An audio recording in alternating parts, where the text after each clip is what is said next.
Hey guys, welcome back to my new video. This is Ankit माइस। तो हमारी BSF head constable की classes चल रही थी और इसमें भी हमारा कंप्यूटर नॉलेज चल रहा था। और कंप्यूटर नॉलेज में आज की जो हमारी क्लास है वो इंटरनेट के बारे में होने वाली है। और कंप्यूटर से पहले हमने ऑलरेडी क्लरिकल एप्टीट्यूड पढ़ लिया है और अभी हमारा कंप्यूटर नॉलेज चल रहा है। और इसके बाद आपकी रीजनिंग, हिंदी और मैथ्स की क्लासेस भी आने वाली हैं। और कंप्यूटर नॉलेज में हमने ऑलरेडी जो आपका 7 टॉपिक है वो कवर कर ली है। Basic computer fundamental, history and future of computer, operating system and basic of Windows, computer abbreviation, MS Word and Excel, short keys और कंप्यूटर कम्युनिकेशन। और आज हमारा लास्ट टॉपिक है इंटरनेट। तो कंप्यूटर की आज की हमारी लास्ट क्लास है। ये मिसलेनियस वाला टॉपिक हम बाद में करेंगे, अभी नहीं करेंगे। इसके बाद हम कल से रीजनिंग स्टार्ट करने वाले हैं। तो आज की हमारी कंप्यूटर की लास्ट क्लास होने वाली है इंटरनेट के बारे में। और इन सभी टॉपिक्स की मेरे चैनल पर एक प्लेलिस्ट बनी हुई है कंप्यूटर फॉर बीएसएफ नाम से, तो वहाँ पर आप देख सकते हो इन सभी वीडियोस को। तो चलिए शुरू करते हैं आज की हमारी क्लास। और आज का हमारा पहला क्वेश्चन है कि किसके द्वारा एड्रेसिंग योजना का प्रयोग किया जाता है जिसे यूआरएल के नाम से जाना जाता है, जो ये बताता है कि वेब पर फाइल कहाँ है। एसएससी सीजीएल 2017 में आया हुआ क्वेश्चन है। आपके ऑप्शन है जावास्क्रिप्ट, वर्ल्ड वाइड वेब और एसक्यूएल और स्ट्रिंग। तो क्वेश्चन आपका है कि किसके द्वारा एड्रेसिंग योजना का प्रयोग किया जाता है जिसे यूआरएल के नाम से भी हम जानते हैं, जो ये बताता है कि वेब पर फाइल कहाँ है। तो इसका आंसर आई होप सबको पता होगा। www आपका वर्ल्ड वाइड वेब इसका आंसर हो जाएगा। ऑप्शन बी जो है आपका सही आंसर हो जाएगा। नेक्स्ट हमारा क्वेश्चन है, कौन सी विशेषता दो संगत सेलों के बीच की दूरी बताती है पिक्सल में। यह भी एसएससी सीजीएल 2017 में आया हुआ क्वेश्चन है। ऑप्शन आपके हैं चौड़ाई, ऊंचाई, सेल पैडिंग और सेल स्पेसिंग। तो इसका तो आप थोड़ा सा कॉमन सेंस से भी आंसर निकाल सकते हो। दो संगत सेलों के बीच की दूरी यानी सेलों के बीच की स्पेस की बात हो रही है। तो सेलों के बीच की जो स्पेस बताएगा वो कौन बताएगा, सेल स्पेसिंग बताएगा। तो ऑप्शन डी आपका सही आंसर हो जाएगा। अब हम चलते हैं हमारे नेक्स्ट क्वेश्चन पर। नेक्स्ट क्वेश्चन है, वेब में वेब पेजों और प्रोग्रामों के अनुरोध के लिए और उन्हें पूरा करने के लिए किसका प्रयोग होता है। एसएससी सीजीएल 2017 में आया हुआ क्वेश्चन है। ऑप्शन है आपके hyper text marketing language, hyper text markup language, Hotmail text markup language और होम टेक्स्ट मार्कअप लैंग्वेज। तो क्वेश्चन दोबारा रिपीट कर देता हूँ मैं। वेब में वेब पेजों और प्रोग्रामों के अनुरोध के लिए उन्हें पूरा करने के लिए किसका प्रयोग किया जाता है, कौन सी लैंग्वेज का प्रयोग किया जाता है। तो आपने HTML का नाम सुना होगा, हाइपर टेक्स्ट मार्कअप लैंग्वेज। तो भाई आपका आंसर है ऑप्शन बी जो है वो आपका सही आंसर हो जाएगा, हाइपर टेक्स्ट मार्कअप लैंग्वेज, जिसे शॉर्ट में हम HTML बोलते हैं। तो बहुत बार एग्जाम में HTML का फुल फॉर्म भी पूछ लिया जाता है। तो आपको ध्यान में रखना है कि HTML का जो फुल फॉर्म है वो है हाइपर टेक्स्ट मार्कअप लैंग्वेज। अब हम चलते हैं हमारे नेक्स्ट क्वेश्चन पर। नेक्स्ट क्वेश्चन हमारा है, निम्नांकित में से कौन निःशुल्क ईमेल सेवा प्रदाता है। ये एसएससी 2013 में आया हुआ क्वेश्चन है। नीचे आपके 4 ऑप्शन है, इनमें से कोई एक है जो निःशुल्क ईमेल सेवा प्रदाता है। ऑप्शन आपके हॉटमेल है, रेडिफ मेल है, याहू है या फिर ये सभी है। तो कौन से हैं? बिल्कुल जो निःशुल्क ईमेल सेवा प्रदाता हॉटमेल भी है, रेडिफ मेल भी है और याहू भी है। यानी कि ऑप्शन डी आपका सही आंसर हो जाएगा, ऑल ऑफ दी अबोव। तो इसका आंसर डी आपका सही हो जाएगा। नेक्स्ट हमारा क्वेश्चन है, HTML का विस्तृत रूप क्या है। अभी अभी मैंने आपको बताया है, एसएससी 2013 में आया हुआ ये क्वेश्चन है। तो HTML का फुल फॉर्म हो जाएगा आपका हाइपर टेक्स्ट मार्कअप लैंग्वेज। तो ऑप्शन आपका कौन सा हो जाएगा इसमें, hyper text markup language. Option B आपका सही आंसर इसमें हो जाएगा। नेक्स्ट हमारा क्वेश्चन है, कंप्यूटर वायरस है। कंप्यूटर वायरस क्या है, एसएससी 2013 में आया क्वेश्चन है। तो कंप्यूटर वायरस एक ऐसा कंप्यूटर प्रोग्राम है जो स्वयं की प्रतिलिपियां बना सके, या फिर ऐसा वायरस है जो मनुष्य के स्वास्थ्य को प्रभावित करे, या फिर उपयुक्त दोनों, या फिर उपयुक्त में से कोई नहीं। तो कंप्यूटर वायरस का मनुष्य के स्वास्थ्य से तो कोई लेना देना है ही नहीं। तो कंप्यूटर वायरस एक ऐसा कंप्यूटर प्रोग्राम है जो स्वयं की प्रतिलिपियां बना सके। तो ऑप्शन ए आपका सही आंसर हो जाएगा। नेक्स्ट हमारा क्वेश्चन है कि इंटरनेट को मूलतः इनमें से किसके द्वारा विकसित किया गया है। इंटरनेट को मूलतः इनमें से किसके द्वारा विकसित किया गया है। ये एसएससी और एलडीसी दोनों में आया हुआ क्वेश्चन है। कंप्यूटर हैकर्स द्वारा, कॉर्पोरेशन द्वारा, अमेरिकी रक्षा विभाग द्वारा और मिशिगन विश्वविद्यालय द्वारा। तो कंप्यूटर हैकर्स द्वारा तो इंटरनेट को नहीं बनाया जा सकता, ऐसा तो नहीं हो सकता है। तो ऑप्शन आपका इसमें हो जाएगा सी। तो आपका इंटरनेट को जो है मूलतः अमेरिकी रक्षा विभाग द्वारा विकसित किया गया है। ऑप्शन सी आपका सही आंसर हो जाएगा।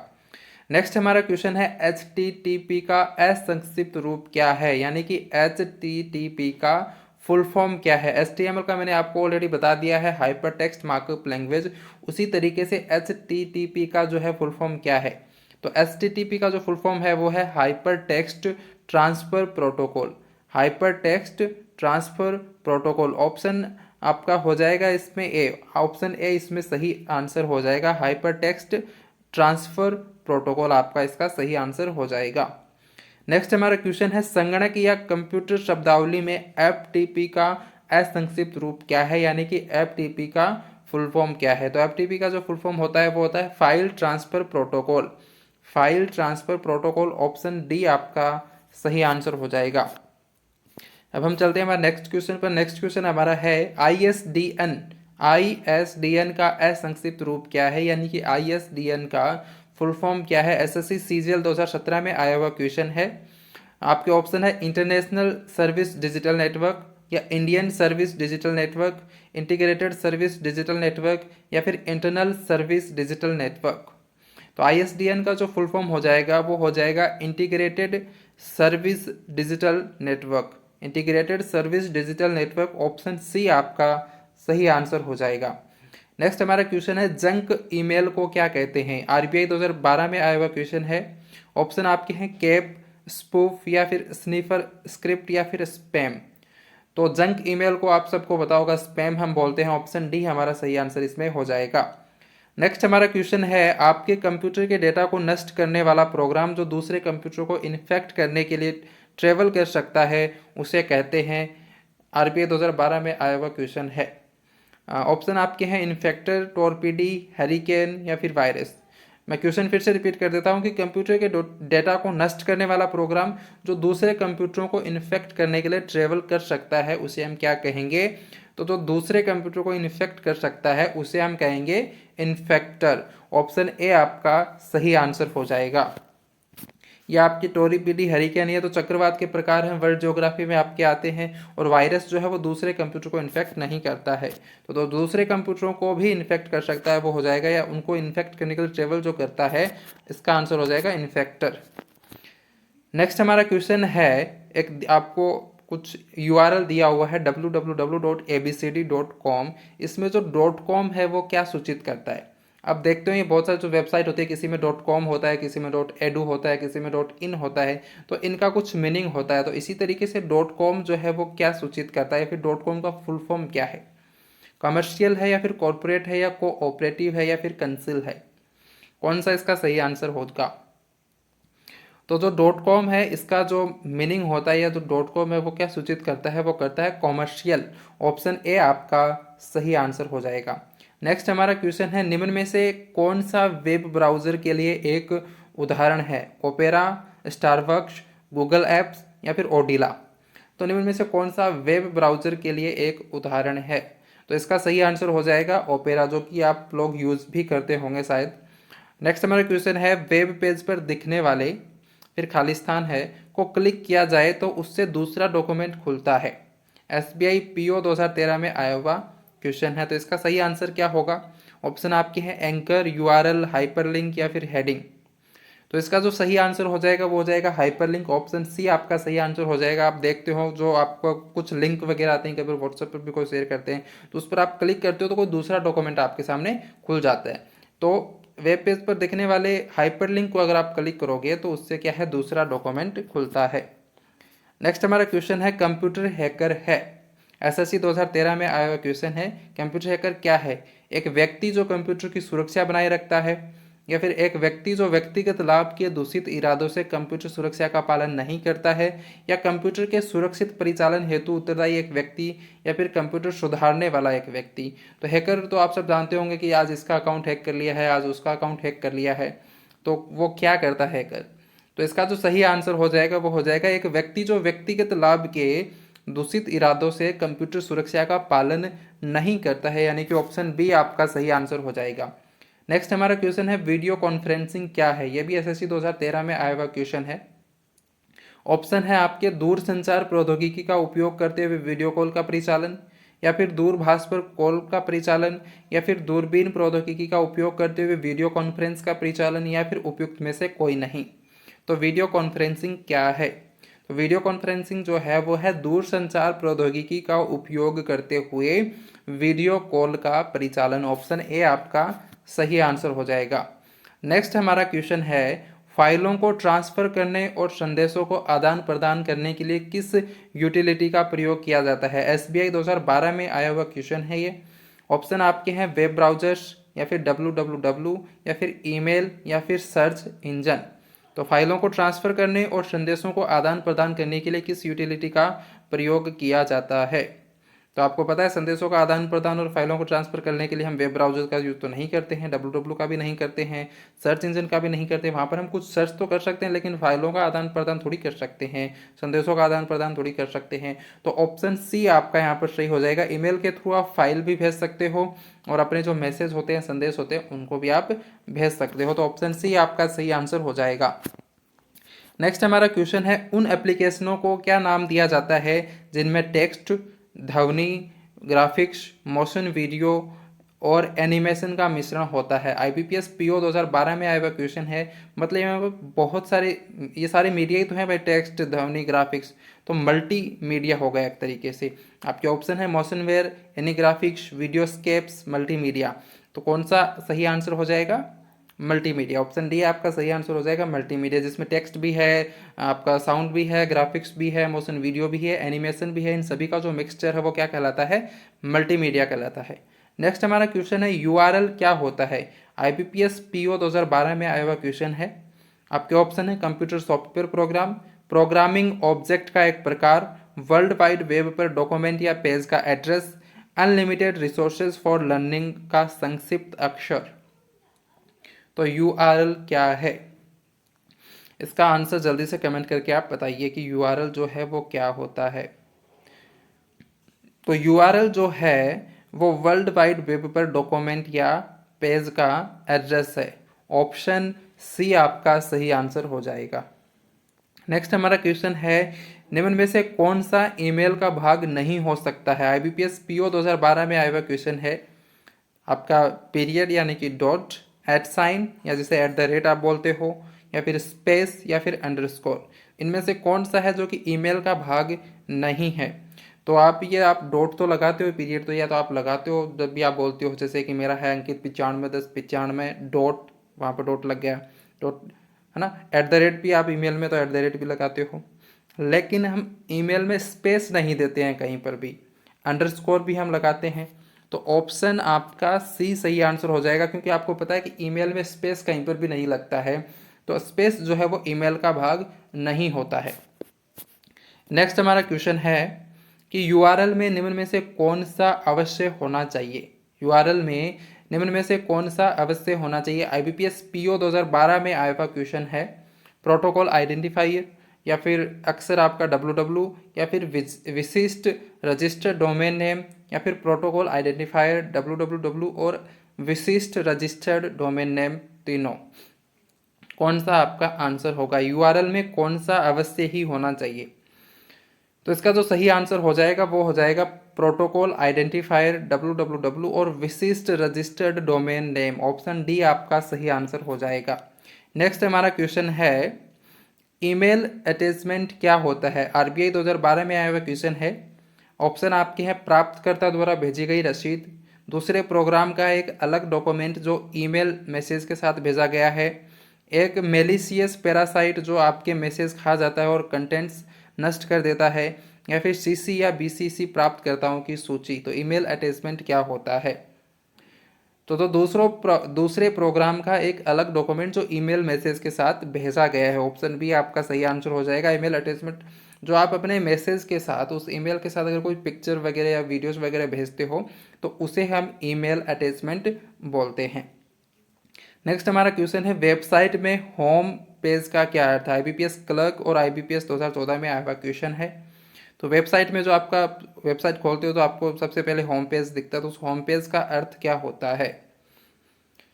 सबसे अच्छा पेज या अंतिम पेज या प्रथम पेज या सबसे पुराना पेज? तो ऑब्वियसली प्रथम पेज होगा भाई। जैसे आप वेबसाइट खोलते हो तो आपका जो सबसे पहले जो पेज दिखता है उसे हम होम पेज बोलते हैं, या होम पेज को ही हम प्रथम पेज बोलते हैं। तो होम पेज का अर्थ होता है प्रथम पेज। नेक्स्ट हमारा क्वेश्चन है, ईमेल पते के दो भाग कौन से होते हैं? IBPS क्लर्क 2011 में आया हुआ क्वेश्चन है। आपके ऑप्शन है प्रयोक्ता का नाम और गली का पता, विधिक नाम और फ़ोन नंबर, प्रयोक्ता का नाम और डोमेन नंबर, इनिशियल और पासवर्ड। तो ईमेल पते के दो भाग कौन से होते हैं? तो इसका जो सही आंसर हो जाएगा वो हो जाएगा प्रयोक्ता का नाम और डोमेन नंबर। ऑप्शन सी आपका सही आंसर हो जाएगा इसका, प्रयोक्ता का नाम और डोमेन नंबर जो है सही आंसर हो जाएगा। क्योंकि ईमेल में आपको पता है फ़ोन नंबर तो नहीं होता है, ये गलत हो जाएगा, गली का पत्ता भी नहीं होता है और पासवर्ड तो कभी नहीं बताने होते हैं। तो इस तरीके से भी आप एलिमिनेशन मेथड से का यूज करके भी आप अपने आंसर को करेक्ट कर सकते हो।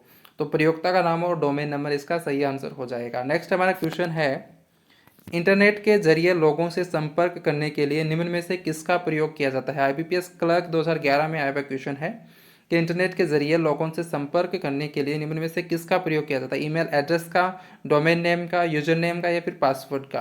तो कौन सा आंसर आपका सही होगा? तो आपको जब भी आप लोगों से बोलते हो कि भाई मुझे इस ईमेल पर मेल कर देना, तो उस वक्त आप उन्हें अपना डोमेन नेम देते हो या यूजर नेम देते हो या फिर अपने पासवर्ड बताते हो या फिर ईमेल एड्रेस बताते हो? कौन सी चीज़ है जिसके जरिए लोग आपसे कांटेक्ट करते हैं या आपको ईमेल करते हैं? तो किस चीज़ के थ्रू करते हैं? ईमेल एड्रेस के। तो ऑप्शन ए आपका सही आंसर हो जाएगा, क्योंकि डोमेन नेम से कोई आपका कांटेक्ट नहीं कर सकता, यूजर नेम से भी नहीं कर सकता और पासवर्ड तो कभी बताने ही नहीं होते हैं। तो ऑप्शन ए आपका सही आंसर हो जाएगा। नेक्स्ट हमारा क्वेश्चन है, ईमेल अकाउंट में एक स्टोरेज एरिया होता है जिसे हम अक्सर कहते हैं, क्या कहते हैं? इलाहाबाद बैंक क्लर्क और IBPS क्लर्क में आया हुआ क्वेश्चन है। ऑप्शन आपके हैं अटैचमेंट, हाइपरलिंक, मेल बॉक्स या फिर IP एड्रेस। तो अटैचमेंट तो मैंने अभी बताया, जो आप अपने जो ईमेल के साथ कुछ पिक्चर वगैरह भेजते हो उन्हें या कुछ डॉक्यूमेंट भेजते हो तो उसे हम अटैचमेंट बोलते हैं। हाइपरलिंक तो एक अलग चीज़ हो गया। मेल बॉक्स या फिर IP एड्रेस, तो IP एड्रेस भी अलग होता है। मेल बॉक्स जो है वहाँ पर आपके जो जितने भी जो ईमेल हैं वो स्टोर होते हैं। तो ऑप्शन सी आपका सही आंसर हो जाएगा, मेल बॉक्स। नेक्स्ट हमारा क्वेश्चन है, आप इंटरनेट से, आगे फिर है खालिस्तान और SBI असिस्टेंट क्लर्क 2011 में आया क्वेश्चन है। तो आप इंटरनेट से इलेक्ट्रॉनिक मेल भेज सकते हो या फिर आप इंटरनेट से वेब पेज देख सकते हैं या आप इंटरनेट से पूरे विश्व में सर्वर से जुड़ सकते हैं या आप इंटरनेट से आप ये उपरोक्त सभी चीज़ें कर सकते हैं। तो कौन सा आंसर सही होगा? तो इसका आंसर ऑप्शन डी हो जाएगा, उपयुक्त सभी आप जो है इंटरनेट से इलेक्ट्रॉनिक मेल भेज सकते हो, यानी कि ईमेल भेज सकते हो, वेब पेज देख सकते हो, पूरे विश्व में सर्वर से जुड़ भी सकते हो। तो ऑप्शन डी आपका सही आंसर हो जाएगा। नेक्स्ट हमारा क्वेश्चन है, निम्नलिखित में से कौन सा इंटरनेट संबंधी पद नहीं है? IBPS क्लर्क में आया हुआ क्वेश्चन है। ऑप्शन आपके हैं ब्राउजर, लिंक, प्रिंटर या सर्च इंजन। तो इनमें से कौन सा है जो इंटरनेट से संबंधी पद नहीं है? तो ब्राउजर तो आपका इंटरनेट से संबंधित ही है, लिंक भी आपका इंटरनेट से ही खुलता है, सर्च इंजन भी आपका इंटरनेट से संबंधित ही होगा, लेकिन प्रिंटर का इंटरनेट से कोई संबंध नहीं है। प्रिंटर का काम होता है प्रिंट करना, तो वो उसमें चाहे इंटरनेट हो या ना हो, वो प्रिंट अपना काम जो प्रिंट करने का वो करता है। तो प्रिंटर का इंटरनेट से कोई संबंध नहीं है। ऑप्शन सी आपका सही आंसर इसमें हो जाएगा। नेक्स्ट हमारा क्वेश्चन है, निम्न में से कौन सा ईमेल से संबंधित नहीं है? ऊपर वाला इंटरनेट से संबंधित नहीं था, नीचे वाला ईमेल से संबंधित नहीं है। कौन सा? पावर पॉइंट, इनबॉक्स, सेंडर या फिर रिसीवर? तो आप सबको पता होगा भाई, इनबॉक्स तो ईमेल में होता है जहाँ पर आपके मेल आते हैं, सेंडर आप जो सेंड करते हो उसे सेंडर बोलेंगे, रिसीवर आप जो मेल रिसीव करते हो। लेकिन पावर पॉइंट का ईमेल से कोई संबंध नहीं है, तो ऑप्शन ए आपका सही आंसर हो जाएगा। पावर पॉइंट जो है ईमेल से संबंधित नहीं है।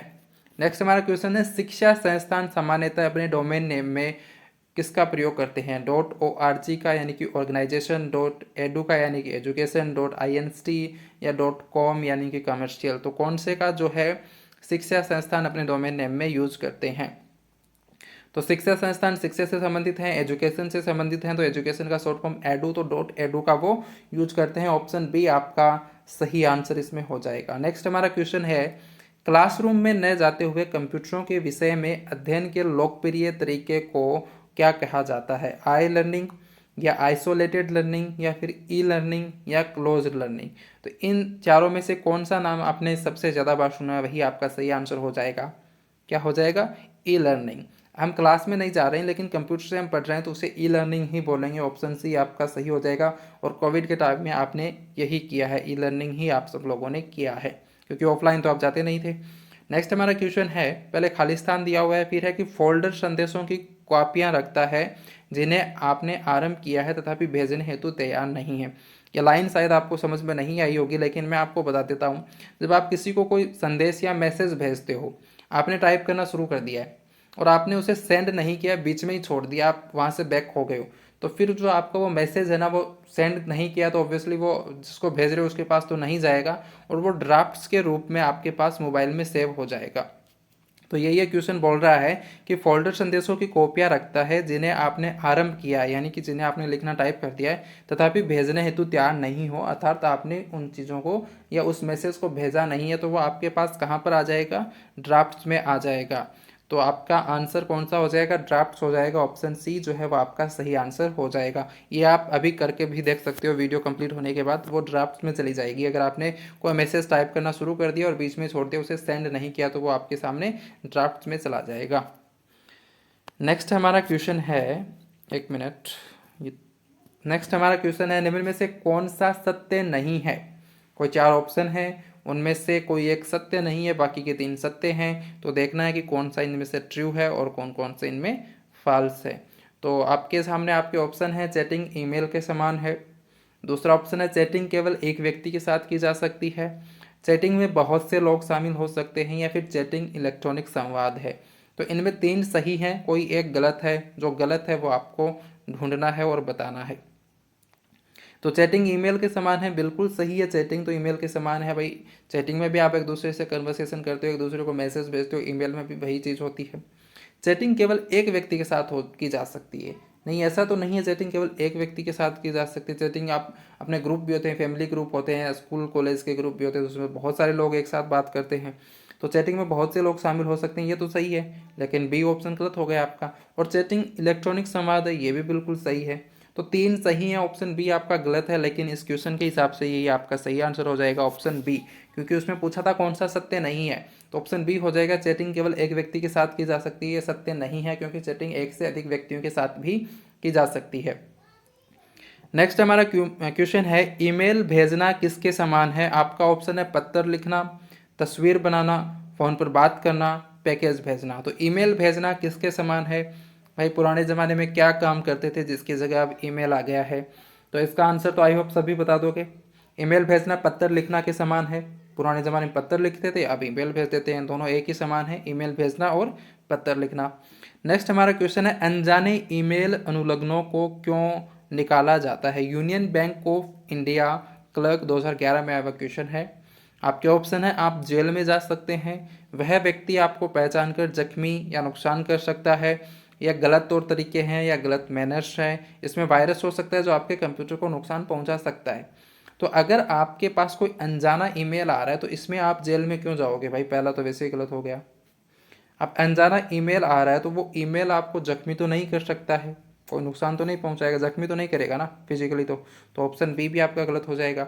ये गलत मैनर्स है, ये गलत मैनर्स आपके नहीं है, सामने वाले के, इसमें आपका क्या। तो ये आपके गलत मैनर्स थोड़ी, कोई आपके पास अगर कोई अनजाना व्यक्ति ईमेल भेज रहा है तो इसमें वायरस हो सकता है जो आपके कंप्यूटर को नुकसान पहुंचा सकता है। ये बिल्कुल सही आंसर है, ऑप्शन डी आपका सही आंसर हो जाएगा। कुछ अनजाने ईमेल अनुलग्न जो आपके पास आते हैं उसमें वायरस हो सकता है और वो आपके कंप्यूटर को नुकसान पहुंचा सकता है, तो ऑप्शन डी आपका सही आंसर हो जाएगा। नेक्स्ट हमारा क्वेश्चन है कि ई कॉमर्स क्या है। आपके ऑप्शन है, अंतर्राष्ट्रीय माल की खरीद और बिक्री, इंटरनेट पर उत्पादों तथा सेवाओं का क्रय व विक्रय, स्टोर्स में नए मिलने वाले उत्पादों और सेवाओं का क्रय व विक्रय, और कंप्यूटर से संबंधित उत्पादों और सेवाओं का क्रय और विक्रय। तो ई कॉमर्स का क्या मीनिंग है। तो ई कॉमर्स का मतलब हो जाता है इंटरनेट पर उत्पादों तथा सेवाओं का क्रय व विक्रय। ऑप्शन बी आपका सही हो जाएगा। इंटरनेट के थ्रू आप अपना व्यापार करना, एक तरीके से इसको हम बोल सकते हैं, तो उसे हम बोलेंगे ई कॉमर्स। जैसे ऑनलाइन जो आप पढ़ते हो उसको ई लर्निंग बोलते हैं, उसी तरीके से ऑनलाइन जो आप व्यापार करते हो उसे ई कॉमर्स हम बोल देंगे। नेक्स्ट हमारा क्वेश्चन है, एक कंप्यूटर से इंटरनेट पर आपके कंप्यूटर में फाइल अंतरण करने वाली प्रक्रिया को क्या कहा जाता है। कंप्यूटर से इंटरनेट पर आप कोई फाइल अंतरण कर रहे हो, मतलब फाइल सेव कर रहे हो, उसे हम क्या बोलते हैं, फाइल डाउनलोड करना। इंटरनेट से आप कोई फाइल सेव करते हो उसे डाउनलोड ही तो करते हो, तो ऑप्शन ए आपका सही आंसर इसमें हो जाएगा। नेक्स्ट हमारा क्वेश्चन है, एक ईमेल एड्रेस में सामान्यतः एक यूज़र आईडी और उसके बाद एक खालिस्तान है का चिन्ह और उस ईमेल सर्वर का नाम होता है जो यूज़र के इलेक्ट्रॉनिक पोस्ट बॉक्स का प्रबंध करता है। तो यूज़र आईडी होती है, एक चिन्ह भी होता है ईमेल में जो कि होता ही है, होना ज़रूरी है, नेसेसरी है, @ या हैश या फिर एंड या फिर स्टार। आप सबको पता होगा @ होता है, ऑप्शन ए आपका सही हो जाएगा। तो ये ईमेल में होता ही है। नेक्स्ट हमारा क्वेश्चन है निम्नलिखित में से कौन सा ऐसा कम्युनिकेशन प्रोटोकॉल है जो वेब बेस्ड इंफॉर्मेशन को एक्सेस करने वाले प्रत्येक कंप्यूटर द्वारा प्रयुक्त स्टैंडर्ड सेट करता है। एसपीआई असिस्टेंट पीओ 2010 में आया हुआ क्वेश्चन है। आपके ऑप्शन है XML, DML, HTTP या HTML। तो इसका आंसर आप जल्दी से बताइए। तो कौन सा जो है स्टैंडर्ड सेट है, एक कौन सा प्रोटोकॉल है? HTTP, हाइपर टेक्स्ट, क्या क्या इसका फुल फॉर्म क्या हो जाएगा? अभी मैंने आपको इसका बताया भाई, इसका फुल फॉर्म आप जल्दी से बताइए। HTTP आपका जो है सही आंसर इसका हो जाएगा, hyper text transfer protocol. Option C आपका सही आंसर हो जाएगा। और वैसे भी इसमें प्रोटोकॉल की बात की जा रही है तो ये तो इनके लास्ट में तो एल लगा हुआ है, तो कहीं ना कहीं लैंग्वेज ही हो सकते हैं। प्रोटोकॉल तो सिर्फ ऑप्शन सी वाला है, HTTP hyper text transfer protocol. तो ऑप्शन सी आपका सही आंसर इसमें हो जाएगा। नेक्स्ट हमारा क्वेश्चन है इंटरनेट का स्टैंडर्ड प्रोटोकॉल क्या है? एसपीआई असिस्टेंट पीओ 2010 में आया हुआ क्वेश्चन है। ऑप्शन आपके हैं TCP IP या फिर जावा या फिर HTML या फिर फ्लैश। तो इंटरनेट का जो स्टैंडर्ड प्रोटोकॉल है वो क्या है? TCP IP। ऑप्शन ए आपका सही आंसर हो जाएगा। नेक्स्ट हमारा क्वेश्चन है संक्षेप HTML का पूरा नाम क्या है? तो HTML का फुल फॉर्म तो मैंने आपको वीडियो शुरू होते ही बता दिया था कि HTML का फुल फॉर्म क्या है। तो HTML का जो फुल फॉर्म है वो है hyper text markup language. Option C आपका सही आंसर हो जाएगा, ये आपको ध्यान में रखना है। और ये जो आपका कंप्यूटर एब्रीवेशन था उसमें भी मैंने आपको कंप्यूटर के जितने भी जो फुल फॉर्म्स हैं वो सारे करवाए हैं, तो वो वीडियो भी आप जा करके देख सकते हो। ये आपके सिलेबस में है कंप्यूटर एब्रीवेशन, यानी ये जो फुल फॉर्म वाला टॉपिक अलग से मेंशन किया हुआ है आपके BSF हेड कांस्टेबल के सिलेबस में, तो वो आपको पढ़ना पड़ेगा और उसका वीडियो ऑलरेडी मैंने बना दिया है। जितने भी जो आपके कंप्यूटर के सिलेबस में टॉपिक ऐड हैं उन सभी पर ऑलरेडी वीडियो बना दिए। ये आज आपका लास्ट वीडियो है कंप्यूटर का, इसके बाद कल से रीजनिंग शुरू होने वाला है। तो चलिए शुरू करते हैं हमारा नेक्स्ट क्वेश्चन। शुरू तो नहीं है वैसे, ठीक है। गोपनीय कोड जो कुछ प्रोग्रामों में प्रविष्टि प्रतिबंधित करता है, ऐसा गोपनीय कोड जो कुछ प्रोग्रामों में प्रविष्टि प्रतिबंधित करता है उसे क्या कहते हैं? पासवर्ड या पासपोर्ट या एंट्री कोड या एक्सेस कोड? प्रविष्टि प्रतिबंधित करता है मतलब कुछ प्रोग्रामों में जाने के ऊपर रोक होती है, तो वहाँ पर आप ऐसे कौन सा गोपनीय कोड लगाते हो उसे क्या बोलते हैं? पासवर्ड बोलते हैं। भाई हमने अपने व्हाट्सएप पर, मोबाइल पर भी लगाए होते हैं, पासवर्ड लगाए होते हैं ना, तो आप पासवर्ड लगा देंगे फिर वहाँ पर उस ऐप में या हमारे मोबाइल को कोई खोल ही नहीं सकेगा, तो उसे हम क्या बोलेंगे उस गोपनीय कोड को? पासवर्ड। तो ऑप्शन ए आपका सही आंसर हो जाएगा। बहुत ही मतलब आसान से क्वेश्चन है, आज के ज़माने के हिसाब से बहुत ही आसान से क्वेश्चन है कि हर चीज़ आपको पता है, पासवर्ड क्या है, ईमेल में क्या होता है, @ होता है, कौन सा साइन होता है, सब कुछ आपको पता है। नेक्स्ट हमारा क्वेश्चन है सूचना राजपथ किसे कहते हैं? ईमेल को, पेजर को, सेलुलर फ़ोन को या इंटरनेट को? तो ये इंपॉर्टेंट क्वेश्चन है और आप सबको पता होगा सूचना राजपथ जो है वो इंटरनेट को कहते हैं। नेक्स्ट हमारा क्वेश्चन है ईमेल का जन्मदाता किसे माना जाता है? Bill Gates, Timothy bill, Lincoln को या फिर रे टॉमलिंसन? तो ईमेल का जो जन्मदाता है वो माना जाता है रे टॉमलिंसन। ऑप्शन डी आपका सही आंसर हो जाएगा। नेक्स्ट हमारा क्वेश्चन है www का पूर्ण रूप क्या है? वेब वर्किंग विंडो या फिर विंडो वर्ल्ड वाइड या फिर वर्ल्ड वाइड वेब या फिर वर्ल्ड वर्किंग वेब? तो इसका सबको पता होगा, www का जो फुल फॉर्म है वो है world wide web. Option C आपका सही आंसर हो जाएगा। नेक्स्ट हमारा क्वेश्चन है www के आविष्कारक तथा प्रवर्तक कौन है? UPPCS 2004 में आया हुआ क्वेश्चन है। ऑप्शन आपके हैं बिल गेट्स, लियन फियोंग, एन रसेल, टिम बर्नर्स-ली। तो www के जो आविष्कारक हैं वो कौन है? Tim Berners-Lee. ऑप्शन डी आपका सही आंसर हो जाएगा। और इसके याद करने की एक ट्रिक आपको बता देता हूँ, ये क्या है? www, ऐसा लग रहा है कि W ने अपनी कोई एक टीम बना ली हो। क्या बना ली हो? टीम, क्योंकि बहुत सारे W हैं तो ऐसा लग रहा है W ने अपनी कोई टीम बना ली हो, और टीम बना ली से क्या हो जाएगा? Tim Berners-Lee. तो इस तरीके से आप इसको याद भी कर सकते हो कि www के जो आविष्कारक हैं वो कौन है? टिम बर्नर्स-ली हैं। नेक्स्ट हमारा क्वेश्चन है याहू, गूगल एवं अमेजन हैं, क्या हैं ये? इंटरनेट साइट्स हैं या कंप्यूटर ब्रांड हैं या फिर स्विट्ज़रलैंड निर्मित घड़ियां हैं या शनि ग्रह के छल्ले हैं?